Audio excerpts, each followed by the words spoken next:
Whether you're coming on a short-term tourist visa or a long-term visa, this video is for you. I'm going to cover all things SIM cards, eSIM cards, Wi-Fi, data. What is the cheapest? What would you recommend, Megan? I'm still filming. Okay, I'll tell you when I leave my house though. Okay, bye.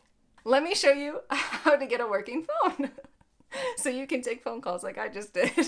This is your updated SIM card guide for those of you who are coming here to South Korea, and I found even cheaper options than the first video, so let's get right into it. So there are kind of technically two sections to this. I'm going to be talking to those of you who are coming here for 3 months or less, and I'll also be talking to those of you who are coming here for 3 months or longer. However, if you fit into the second category, make sure you watch the whole video because it won't apply to you until you've been here for a few months. For everyone who is going abroad, you have to make sure first and foremost that your phone is unlocked. This applies to SIM cards and eSIM cards. Basically just means if your phone is unlocked, it's willing to take SIM cards from other countries, other companies. If it's not unlocked, that means that if you even try to go abroad and you try to use an eSIM or you try to get a SIM card, it won't work because your phone is in a locked state, which means that that company is saying you can only use their phone plan. If you don't know if your phone is unlocked or not, you can always call your home phone company and say, hey, I'm looking to go abroad.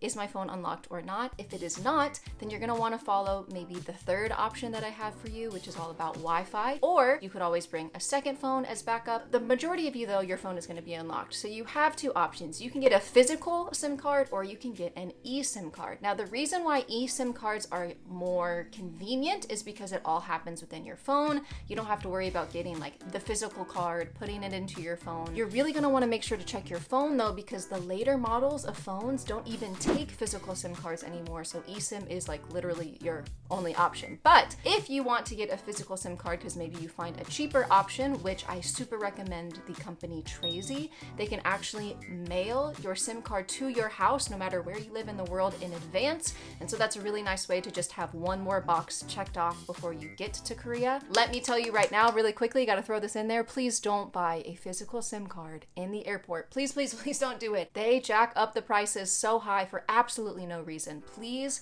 go to Trazy, get it in advance. It's so much cheaper. Then Trazy's customer service can help you as well. So if you have a problem or if you have a question, you can always contact them. Whereas if you just go to the airport and you just buy it, you don't even have anybody to talk to really after that. So super recommend Trazy if you want to get a physical SIM card and then you can get it in advance, or you can schedule to get it picked up in the airport. That way you're not paying the super expensive airport prices, but you're still getting it there upon arrival. The other option is an eSIM card. eSIM cards, again, it's all happening within your phone. Technology is crazy, y'all. It is literally like getting a second number and it just happens in your phone within a few clicks if your phone is unlocked, which is so convenient and so nice, but there's some pros and cons. eSIM cards, you don't always get a phone number, and some people will say, well, what do I need a phone number for?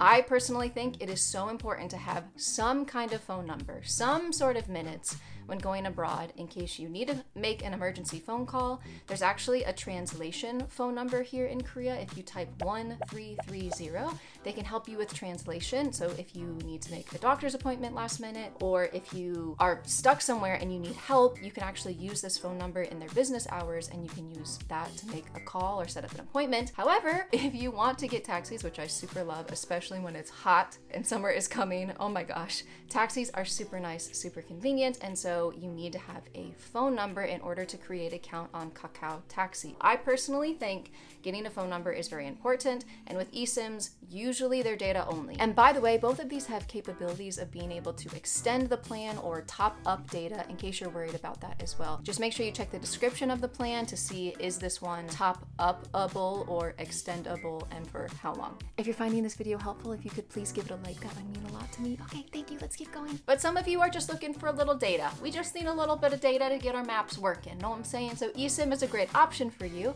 and I super recommend the company Airlo. That is personally the one that I have used myself here in Korea. If you buy like the South Korea specific plan, it's actually a bit more expensive, and you guys know I'm looking to help you save money, right? The regional and the global SIM cards are cheaper, and they include South Korea versus just South Korea. Now, some of you, maybe your phone isn't unlocked, or you just want another option because maybe you're going on a family trip and you're gonna have a bunch of kids, you can actually get something called the Pocket Wi-Fi. And again, I recommend that you use Tracy. Tracy has a Pocket Wi-Fi option, as well as you can pick it up in the airport upon arrival. It's nice because it's literally like taking Wi-Fi with you in your pocket, and so people can connect to that. It's nice if you don't have an unlocked phone. It's nice if you maybe just want to have one person get a SIM card that has one phone number that is like able to make calls, but then the rest of you guys just want to use the Pocket Wi-Fi when we need to get around. If any of you are like, what if I run out of data? Or like, what if my Pocket Wi-Fi runs out of battery when I'm out and about? Just a little side note, if you find a Starbucks, which they're literally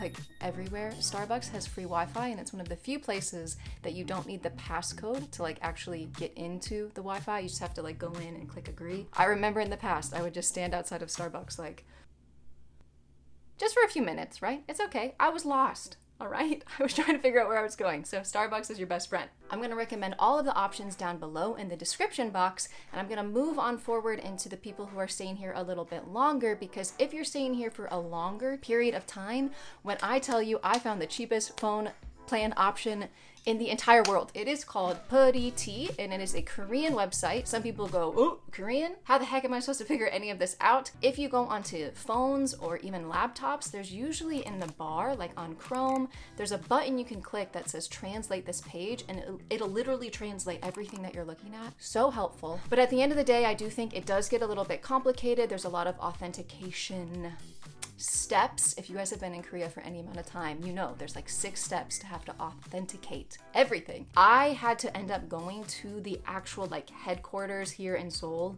and I had to go get a physical SIM card in order for it to really work for me. It wasn't working online. It wasn't working for it to get sent to my house.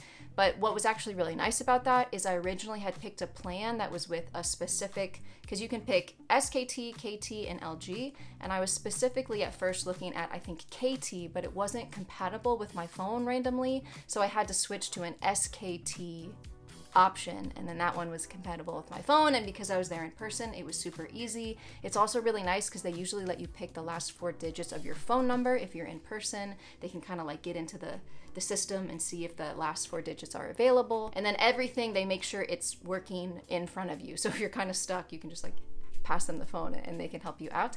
But you will need to have an ARC that is going to be valid for about a year in order to sign up for any of these plans. If you're coming to Korea and you're still waiting on your ARC, then you're gonna have to kind of like wait it out till you get it, and then once you get it, you're gonna have to go back and hope that there's enough time on it for you to be able to switch to one of these plans.